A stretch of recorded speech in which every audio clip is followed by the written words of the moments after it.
didn't really go to plan. Although this black soil seems really dry and firm on top, as soon as any weight goes on, underneath it's still damp. That's just the way it goes with this black soil. Great for growing on for that exact reason. It's nice and moist down below, but up the top it seems a bit drier. So plan B now is to move the sand now. I'm going to stockpile it in the backyard, and I'm going to bring it in onto site here with one of those little Toro Trackmaster digger things. So I'm going to move about 40 tonne with a little Toro.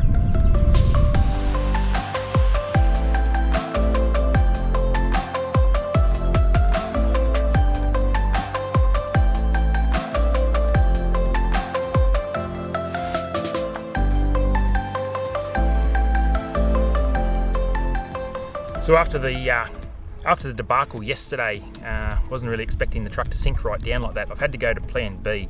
So plan B is to bring the sand into the backyard here and then shift it out to the front with a little Toro Trackmaster here.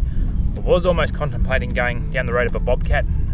It's been a long time since I've operated the Bobcat, and I thought this is probably still better because I can get into some of those tighter corners up the top near the concrete strip, and potentially it won't rip up this grass area here as much as perhaps a Bobcat would have done.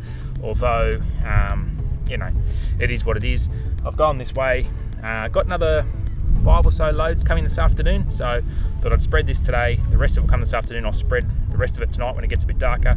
Hopefully get it all leveled out, the final little edge of concrete strip there, and then we're right to push on with turf finally.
Okay, so we've pretty much got all our sand spread out now, just roughly. What I'm going to do now though is, because I've got to get this packed down a little bit, being such a coarse material, being such a coarse sand, like we've got here, it is a bit reluctant to compress down. And look, that's not really an issue long term, but short term it could be a bit of a pain to lay turf on because it's obviously going to move around a lot.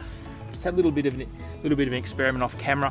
I'm going to track roll, I guess, over this whole area with the Toro here before I take it back to Scone Outdoors. So that's what we'll do now, and then it'll just give it a give it a little bit more firmness, and it'll make it easier just to do those final sort of adjustments to what we need to do. So yeah, let's crack on.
Well, that's made a huge improvement with the compactness. It just basically pushes down the sand. You're never going to compact this thing down to a point of compaction, but you're going to level it, take the air pockets out, and basically set it up as best we can now for just some final fiddling around. I mean, this will still get leveled over a few more times yet, but yeah, it's certainly a huge improvement. And when we walk on it now, we're not sinking down a few inches because it's sort of all pushed down.